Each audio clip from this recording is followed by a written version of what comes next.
Oh man, I thought for sure that I was done delaying my games I played in certain years listening to the halfway point of the year. Stupid countdown burnout, and now I've delayed it worse than I ever have. I should have known that jumping on the 2010s games bandwagon was a complete waste of time. Well, I have a tradition to keep, and you know what they say, better late than never. So, here you go. A list about every game that I first played in the year of 2019. Enjoy the list.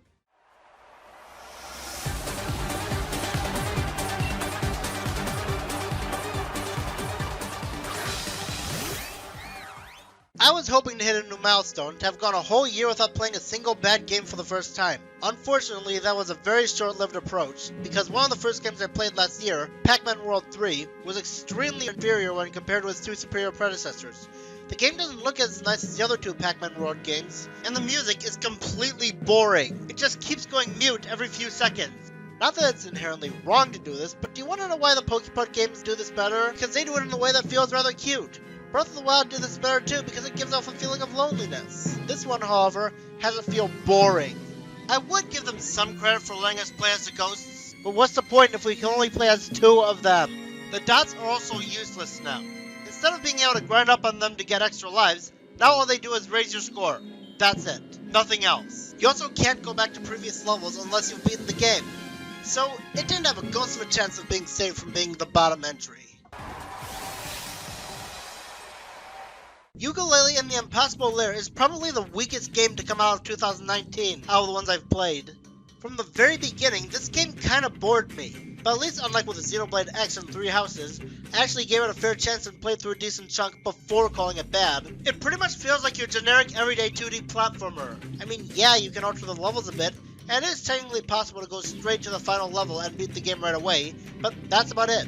Remember in my E3 of 2019 games list when I said I might be getting burned out on Sonic-style platformers? Well, this proves that I might be getting burned out on most types of 2D platformers. Not a good sign when the new Super Mario Bros. Games are some of the types of 2D platformers I'm getting the least burned out on. In the end, while not bad enough to get an F, I'd probably be happier if this ended up being a Banjo-Kazooie style game like its predecessor. Even if a lot of people would probably disagree.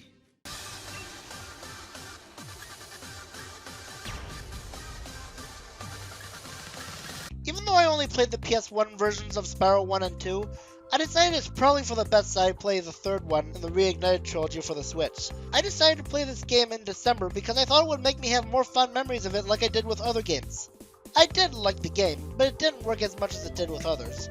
Can't put my finger on why. Probably because the fact you have to swallow items to carry them is still more disgusting than it needs to be. And it has some of the fun aspects of Spyro games such as the catchy music and interesting gameplay. Plus, it even lets you play as more characters, such as Surgeon Bird and Sheila. The skateboard segments are fun, but the fact that they can break can be a nuisance, and Sparks' voice is annoying. I still have to say the original is probably my favorite in the trilogy, but this is still overall a fun game.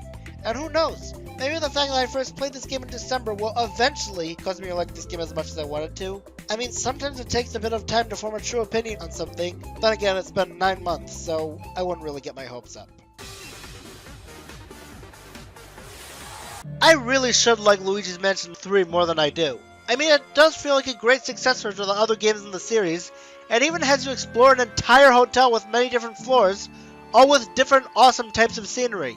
In addition, Luigi is now playable, making it so you're required to split up, which makes some of the puzzles especially interesting. I think the reason I didn't enjoy this game more is because I was caught between trying to beat it, Rondo of Blood, Symphony of the Night, and Ukulele and the impossible to enjoy Lair. And I was under even more stress since I was overwhelmed with the amount of questions I was getting for my Q&A video. But there are a couple problems I do have with the game that actually are the game's fault. Nintendo's decision to release it on Halloween was dumb. I know what they were going for, but who has time to play with this 16-hour game on the last day of the Halloween season? Also, when some go say, "No, no, no!" when they get vacuumed up, for some reason, that just makes me feel disturbed. And why do they have to have the pause screen be the Virtual Boy? The fact that you would even make a shout-out to your most backlash system is baffling enough, but to make it be something we have to look at several times is just insulting. But I feel the main reason I don't enjoy this game more is because of the pressure I put myself under, so it's probably my fault that I don't like it as much as I want to. And that really saddens me. I didn't enjoy this game as much as Dark Moon, but I'll admit this is probably the overall better game. You know how some say that Sonic went bad in the mid-2000s and eventually redeemed itself only to go bad again in the mid-2010s? Well, I don't think that Sonic went bad until the mid-2010s. Team Sonic Racing is the best Sonic game we've gotten in the past 5 years, but that's not saying much at all when its competition is just a glitchy mess on a Stars of Pandering rehash in a game that makes as much sense as Three Houses' Azure Moon fanboys' logic. Especially when this game is around C tier. Unlike the Sonic and Sega All-Stars Racing games, which have characters from multiple different Sega franchises, and not just Sonic, this one removes all of them and sticks with Sonic characters. I heard it was done for story purposes, but this was a horrible trade-off when Sumo Digital got extremely lazy that they just told the story through still images and character icons.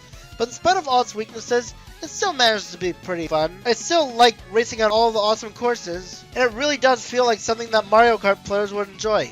Another thing I like is that in the time trials, instead of testing to see how long it takes you to go around the course 3 times, you're just testing to see if you can get the fastest lap, which takes a shorter amount of time. I still don't expect from the future Sonic games after this, but at least this was pretty fine. Many years ago, when I was still going through the Zelda games trying to catch up on them, I skipped over Four Swords Adventures because I thought it was like the Game Boy Advance version of Four Swords, and how you need 4 players. And even after finding out that you could play it single player, I was more interested in other games I felt like getting. And by the time I started running out of games I was interested in, I practically forgot about it until I decided I should get it. And it's pretty good. Is it one of the best Zelda games? Nowhere near. But for all it's worth, it isn't a bad game. I mean, sure, you'll keep running around in circles not knowing where you need to go because the puzzles are a bit too complicated. But the fact that you use 4 links can really put your puzzling skills to the test. Especially with the way you can choose what formation they stand in, that makes this even more fun. And while it does recycle a lot from previous Zelda games, from its music to its power-ups, it at least makes improvements to some. I like the Dark World and Soldier Battle themes better than the original versions, and how the Rock's Feather actually makes you jump pretty high, so it doesn't make Link look like a weakling who needs a feather to jump. And the way it shows a graphical contrast between it and the GBA is pretty fascinating. Though I'm kinda disappointed by the boss difficulty. One of the reasons I got it was to be able to make a more valid hardest as Zelda bosses list, but it's probably safe to say you can skip this game if you're looking for hard bosses. Why? Because the game keeps giving you fairies, and because the maximum amount of fairies you can have at once is much higher than it is in most Zelda games, you'll be constantly revived and barely ever get game over. I also really don't like how the links make these stupid monkey sounds whenever you alternate between them. Still a pretty interesting game. I was pretty excited for Mario Maker 2, and I was 99% sure it would be everything better than the first because it had more level themes, more stage parts, and even a 3D world setting. I got it, and the 1% ended up winning. I would have called this game better than the original in a jiffy. So what's the problem? They took away the amiibo costumes. Now I can't remake some of the Disney levels I really wanted to make, like my Snow White and Frozen stages. And what we got as a replacement is a paywall blocking the best part of the game. I was disgusted by how the game makes us pay to play online. Not just pay, but pay a monthly fee. The whole reason people buy Mario Maker is so they can either share their courses or play other people's courses. So making us pay to do that when we've already paid for the game is an incredibly stingy move. Also, it's much more tedious making stages with the Switch than with the gamepad since the stylus is more resistant on the Switch. Thankfully, the improvements they brought in that I previously mentioned managed to keep the game from being bad. There's tons of new stage parts that can somewhat mix up the gameplay, like slopes, the moon, and cranes. And the ice stages are just lovely. I may not find myself coming back to it as much as I did with the first, but at least most of my ideas are still remakeable. But maybe if Nintendo decides to make a third Mario Maker, they should consider building their way back up. If I may make a confession, I actually have played Crash Entranced prior to 2019. Many years ago when my cousin let me play it. But I didn't really get to try it out for myself until last year. Crash Bandicoot Entranced suffers a very similar problem to Huge Adventure. It mostly just recycles classic elements and doesn't do much to innovate. But at least it has some differences, making it at least better than Huge Adventure. It includes freeze crates, which freeze the enemies, and has a couple new power-ups, such as letting you slide farther and jump higher than normal. Even if they're just upgrades to already existing power-ups, it's better than nothing. The graphics are also better. I mean, yeah, on the surface they're pretty much the same graphics, but the cutscenes are a bit animated this time, and it actually shows the bonus platform moving. It even has a feature of magic carpet segments. How fun is that? They do go a little faster than needed though, but still a nice gimmick. And it also is a primary example of how to handle tutorials right. Make them actually avoidable instead of literally forcing them on you. Another cool thing about this game is that you actually get 2 boss fights against some of your friends. I feel like they could have done more with that though, but to be fair, I can't really think of how else they could have done it, since aside from Aku Aku, the only other friends we'd fight would be Purah and Polar. And if they did that, and this game would get sued for animal cruelty if that happened, well, this game's still a lot of fun. Yoshi's Crafted World would have to have the most ups and downs of any game on the list. I like the game, and while it does have good soundtrack, some of the soundtrack isn't good. Did these guys learn nothing from the amount of backlash New Island got from its usage of kazoos and music? The environments are also not as charming as they've been in the past Yoshi games. They're still kind of cool with the Crafted World theme, and it gives people more of a reason to get the flowers because you need to get enough in order to present with the levels. You'll also gain additional flowers by looking for things in the background, so that can be a good challenge for people who try to notice stuff. And you also can play through the levels backwards. That is just plain neat. The gimmicks are also quite clever, like these types of block platforms that spin in the air while still somewhat obeying the laws of gravity, and these ribbons that make more pathways available when unraveled. The game could definitely have been crafted better, but it's still a game that's good, just like you'd expect from how it sounds on paper. Symphony of the Night. One of the most famous Castlevania games, and I think I can see why. This game brought innovation to the Castlevania games by making them have open world levels instead of consecutive levels, making it feel more distinct from classic platformers, and adding to the exploration, and also being the reason why Metroidvanias are called Metroidvanias. Maybe some liked it better with the old formula, but I think it works better in Castlevania. Though this does make the backtracking really tedious, especially since there's never any indication of where to go. Thank goodness for the warp points. It also has the RPG-like aspect of gaining experience and leveling up. What I love about this is because it makes it so you can make cheap bosses easier by level grinding, which lessens the overly cheap difficulty problem with the franchise. But what keeps it from being higher is that, like with Luigi's Mansion 3, I was overwhelmed with trying to beat this game and multiple others, and answer all the Q&A questions at once. But I'll gladly take this game over the original Castlevania with very little questions asked.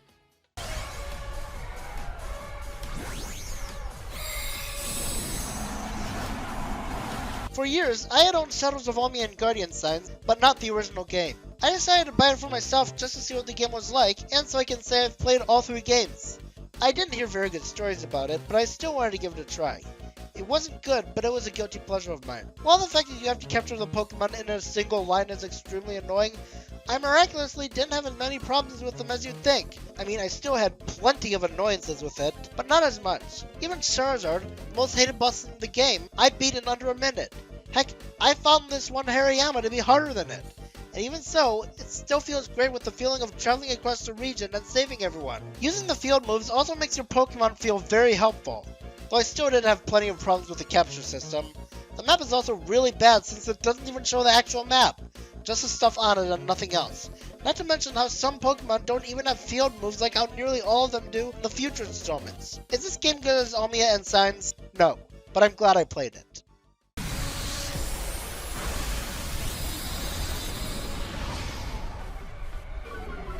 After hating Castlevania NES, and finding Castlevania 3 and Super Castlevania 4 to be good but not great, I decided to get Rondo of Blood, since I still wanted to press on with the series considering how much I love Halloween and really wanted to enjoy at least one game in this franchise.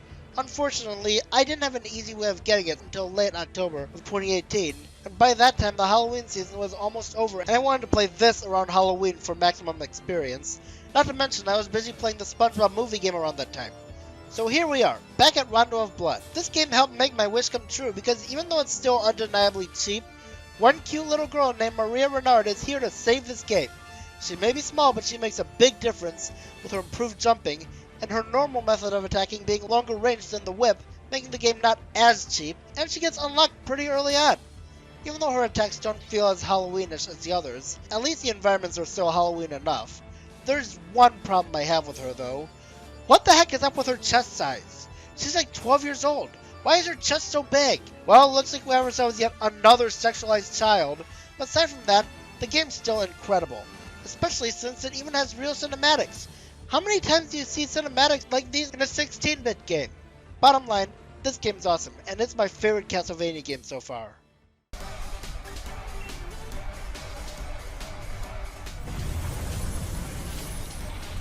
I was inspired to play Skies of Arcadia by its awesome track it spawned in Sonic and Sega All-Stars Racing Transformed, and I'm considering getting more games that were represented in that game because this game is pretty awesome. The music is really amazing to listen to, with great songs such as Forest of Ixataka, the Air Pirates theme, you name it, not to mention how nice the environments are for a game this old.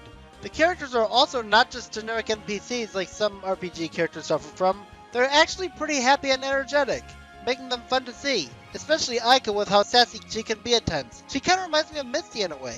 And the fact that characters even have voice clips setting them apart from other old school RPGs. I mean, it's disappointing that they don't have full-on conversations with this, but hey, at least it's something. But this epic sky adventure does have some pretty dark clouds in it, like how it feels too much like a Final Fantasy wannabe, the game's cheap at times, the epic boss theme turns into a really annoying one when you're low on HP, the ship battles are extremely convoluted, and like with most Dreamcast games, even trying to turn the game on is a headache. But in spite of all of its issues, this game is a masterpiece.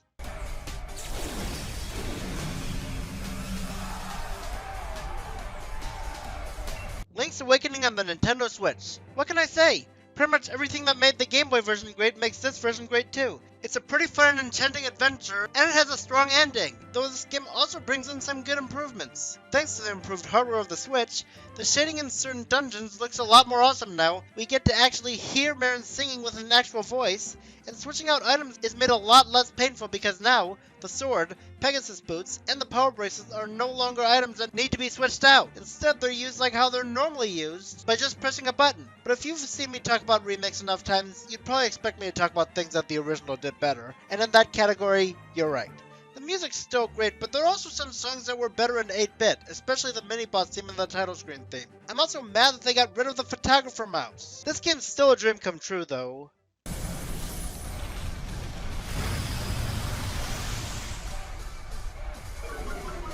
Kingdom Hearts 3 is pretty much to the Kingdom Hearts franchise what Skyward Sword is to Zelda, having a very divided fan base between who loves it and hates it. I'm one of the people who loves it, but some things they did at the ending tempted me to hate it for reasons you'll know if you saw my Killjoys list. But I eventually grew to appreciate it again.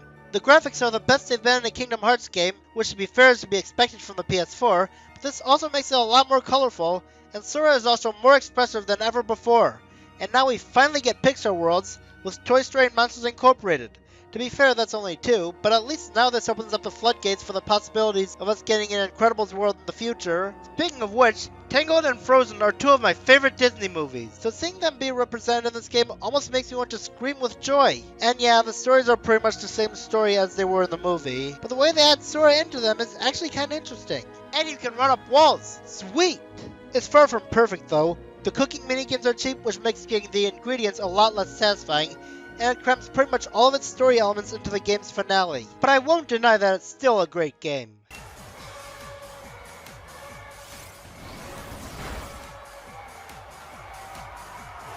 Pokemon Sword and Shield have gotten a lot of unneeded backlash, but the way I see it, the backlash seems to have subsided a little bit when the games came out. There are some people who actually like this game just as I do. Maybe the game doesn't live up to its predecessors, but the music is still as good as you expect, and by itself, it's still a pretty sweet game, having some great environments, and some of its towns really do feel like they're based off of London. Trust me, I've been to London before. And because it's the first main series Pokemon game on a home console, that means it also has the biggest jump in graphics in the history of Pokemon. Okay, sure, there are some minor graphical errors that you have to go out of your way to find, or be constantly pestered about it like I was. But I don't think we're looking in the same places. Seriously, look at these parts. Do these look like bad graphics to you? And yes, it is upsetting that there's no National Dex, but do you know how much stress Game Freak would have to put themselves under in order to have a Pokédex with around 1,000 Pokemon? Besides, they brought a lot of them back in the Isle of Armor DLC, and people are still whining about it, so that just proves that the haters are ungrateful brats. But even I, someone who's been defending them since before they came out, won't deny that there are still some flaws. The intro is very lazily made. It has a similar problem to Kingdom Hearts 3 in putting most of its important story elements near the end, and it has literally the least intimidating villain team we've ever gotten. Team Yell pretty much commits no crimes except for blocking public access. Even Team Skull committed more crimes, and they were probably a satire of villain teams. I would say it's interesting that Team Yellow are obsessed with Marnie, if it weren't for the fact that she's a little girl. I know they don't love her in that way, but seeing a bunch of grown adults obsessing over a child is still very creepy if you think about it. Well, they wouldn't be the worst defenders of this, since Isle of Armor gave us an old geezer who married someone who's like half his age. I love how people complain about Ness's midriff being exposed, yet they're perfectly okay with this. But I'm still proud to be a fan of this game. Before we move on to number 1, I do have but one honorable mention. Mario & Luigi Bowser's Inside Story DX. I'd put it on the list, but unlike Superstar Saga DX, which actually feels different enough while still being a remake, this just feels like the exact same game as the DS version, except with graphical updates and slight gameplay improvements every once in a while. I mean, it's still a good game, and an overall better game than its DS counterpart, but not by much, and Bowser Jr.'s journey is even worse than the search for Bowser, because it has less consistent storytelling, and it doesn't even attempt to fix the main game's plot holes like the search for Bowser did.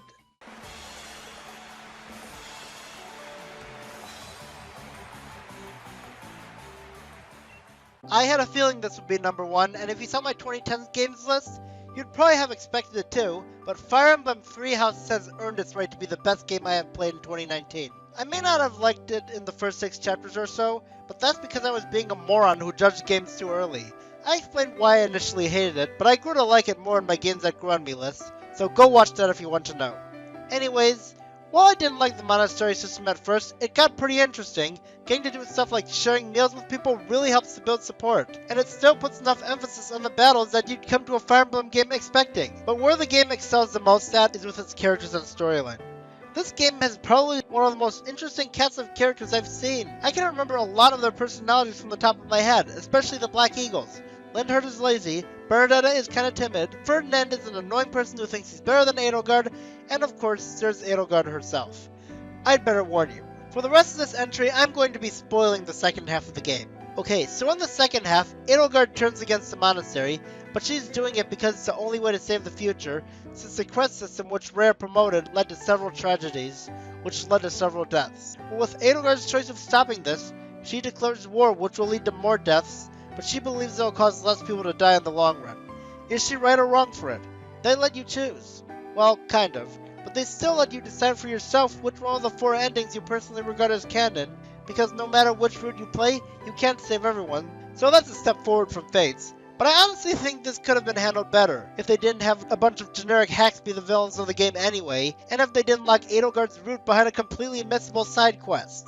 Especially since you spent 3 of the 4 routes on Rhea's side and only 1 on Edelgard's side. And why did they have to hide Rhea's crimes instead of making them more obvious? Because of that, I've constantly felt horrible about myself for siding with Edelgard. Thankfully, the DLC also had secrets saying that Rhea didn't allow certain types of medicine and pretty much wanted to force everyone to rely on her, so that makes me less conflicted. But the game still brought out the worst in everyone. People are constantly at each other's throats, saying that people are wrong for supporting Rhea or Edelgard. And they even act like hypocrites, saying to respect their opinion on being glad to kill Edelgard, but when I admit to being glad to killing Dimitri, people treat me like a horrible person. They even go as far as to tell lies about Edelgard by accusing her of guilt-tripping you before her death scene on the Silver Snow and Verdant Wind routes, saying she's the one who killed Gerald, even though this footage I'm showing you right now proves that wasn't her. What next are people going to accuse her for? Starting COVID-19? But as much of a bad impact this game's had on the fanbase, at least the game itself is still a masterpiece. More than deserving of being the #1 game I first played in 2019.